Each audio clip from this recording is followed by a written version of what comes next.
তো আমি এখন কেকটা দেখি কেটে কীরকম হয়েছে।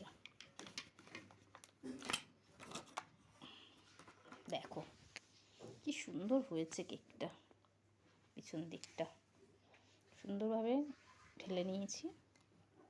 দেখো, তো আমি এখন কেকটা কেটে দেখব কেমন হয়েছে। চলো,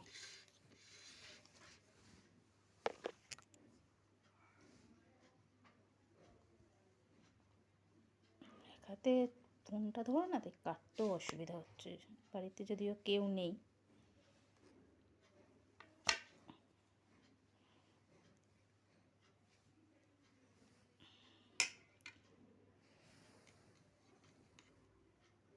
দেখো ভেতরটা কি সুন্দর হয়েছে, দারুণ হয়েছে ভেতরটা, পুরো স্পঞ্জি।